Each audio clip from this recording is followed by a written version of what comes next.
మేము ఒక 10-15 రోజుల క్రితము ఇక్కడే ఇది ప్రెస్ మీటింగ్ ఇట్లా పెట్టుకుని ఉంటాను. అయ్యా మీరు సినిమా ఆపినారు, మరి ఏది దాని సంగతి ఏంది మాకేం తెలియలేదంటే, మేము నోటీసు రిటర్న్ ఇస్తాము, మీకు ఇబ్బంది ఏమీ లేదు, నోటీస్ ఇస్తాము, మీరు సినిమా రిలీజ్ చేసుకోవచ్చు అని చెప్పి సంజీవ్ రెడ్డి వంగారెడ్డి గారు చెప్పారు మాకు. సరేలేమని మేము అనుకునేసరికి 2 రోజుల టైంలోనే మా ఊరు నుంచి ఇంకొక ఆయన నాకు డబ్బులు అప్పించి ఆయన ఏం చేశాడంటే, నేను కూడా పొటీజర్ను అని చెప్పి మాకు ఈ ఛానల్గా ద్వారా చెప్పిండు. ఇదే మేము ఈ గొడవ పడుతుంటే ఆయన ఇంకొక ఆయన మళ్ళీ పొటీజర్ అని వచ్చినాడని చెప్పి మేము సరే ఇక్కడ ఒక ప్రెస్ మీటింగ్ పెట్టుకొని ఊరికి వెళ్ళిపోయాను. ఊరికి వెళ్ళిపోయి ఆయన్ని కొంతమంది పెద్దలను పిలిపించి, ఆయన ద్వారాగా కూడా కొంతమంది పెద్దలను పిలిపించి, అయ్యా మరి నువ్వు పొటీజర్ అని చెప్పినావు, మేము అందుకని వచ్చినాము, నువ్వు రా బంగారమాల, నువ్వు డబ్బులు అయితే ఇచ్చినావు, నేను కాదా నీ డబ్బులు అయితే తీసుకున్నాను, నేను నీ డబ్బులు తీసుకున్నా కాబట్టి నువ్వు మళ్ళీ ఇప్పుడు పొటీజర్ అని చెప్పి మమ్మల్ని ఈ ఛానల్లో పిలిపించినావు, అందుకని వచ్చినావు. బంగారమాల రా, నువ్వు పొటీజర్కి వస్తే నువ్వు పావల వంతుకు వస్తావా, లేకపోతే 10 రూపాయల వంతుకు వస్తావా, లేకపోతే 30 వంతుకు వస్తావా, ఎంతకు వచ్చినా సంతోషమే. మా సినిమా రిలీజ్ అవ్వడం గొప్పతనము, మాకు అదే సంతోషం అని చెప్పి అడిగితే, నేను పొటీజర్ని కాదు, నేను ఊరకు అట్టన్నా, నేను మీకు డబ్బులు అప్పించినాను కానీ నేను పొటీజర్ని కాదని చెప్పి వెళ్ళిపోయాడు. ఉదయం పోయి 10 మందిని కూటం చేసి కూర్చుంటే 11 గంటలు 12 గంటలకు వచ్చిండు. 2 మాటలు మాట్లాడి దెంకెళ్ళండు. సరే మళ్ళీ మరుసటి రోజు ఇదేదో ఒకటి తేలాలని చెప్పి మళ్ళీ పిలిపిస్తే మళ్ళీ వచ్చామంటే, మీరు నాకు మీ పొటీజర్కి ఇచ్చేసి నాకు సంబంధం లేదు, నేనైతే డబ్బులు వడ్డీకి ఇచ్చినవని మాత్రమే అని చెప్పినాడు. ఇంకా దెక్కేళ్ళాడు.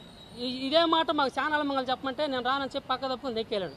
అది చూసుకొని ఇంకా తర్వాత చూద్దాం మేము సంగతి మళ్ళీ ఇక్కడ హైదరాబాద్కి రావడానికి మేము బయలుదేరదాం అనుకునేసరికి 3వ నోటీస్ పంపించారు వీళ్ళు, మన సంజీవ్ వంగారెడ్డి గారు అంటే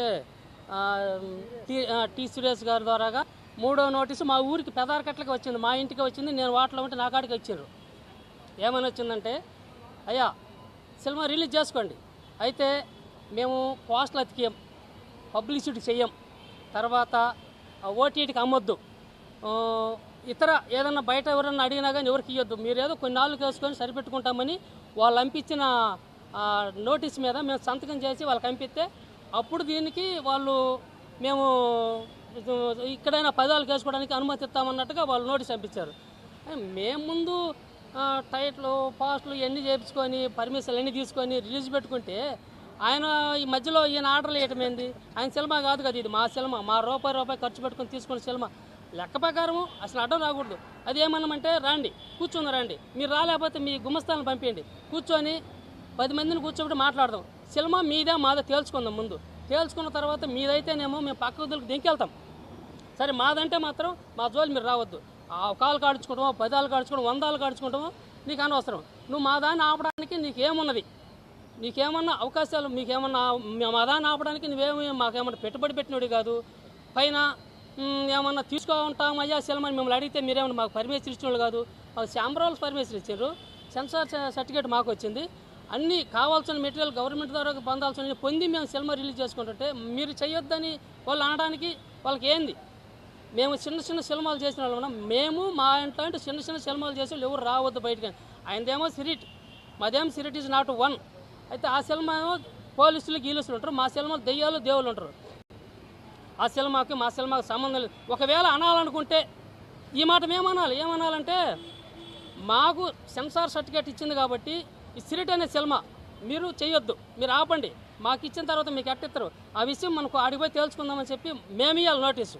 పెద్దవాళ్ళతో పని ఎందులో, వాళ్ళ సినిమాలు చేసుకుంటారు, మాకెందుకు మా దారి మేము బాతుంటే పోయినంతలోకి పుల్లతో పొడిచి మమ్మల్ని ఎక్కడ ఏం చేసుకోనియకుండా సినిమా రిలీజ్ చేసుకోకుండా 2 నెలల నుంచి అన్ని ఛానళ్ళకు దండాలు దశకాలు పెట్టి చదువుతుంటే మీ ద్వారాగా ఈ తెలుస్తుంది కానీ వాళ్ళకి వీటికి రావడానికి పెద్ద కష్టమైపోయింది. లేకపోతే వాళ్ళ గుమ్మస్థానం నంపి మనం కూర్చొని మాట్లాడదాం, మాదా మనం తేల్చుకున్న తర్వాతనే వాళ్ళు మాదైతే మేము మాదంటే మీ పక్క తొలగండి, మీదైతే మేము ఇంటికి వెళ్తామని కూడా చదువుతున్నాం కదా, దేనికి రాకుండా వాళ్ళు దొంగతనంగా అంటే ఏమో నాకు అర్థం కాలేదు. కానీ ఇట్లాంటి సినిమాలు చేయొద్దని ఒక మాట కానీ పెట్టి 2 ఛాంబరాలు, చిన్న సినిమాలకు ఒక ఛాంబరు, పెద్ద సినిమాలకు ఒక ఛాంబర్ పెట్టుకోవడం బెటరు. ఇట్లా చేసి మమ్మల్ని పర్మిషన్ ఇచ్చినాక అన్నీ రెడీ చేసుకున్న తర్వాత రిలీజ్ చేసుకుంటూ ఆపడం కరెక్ట్ కాదు.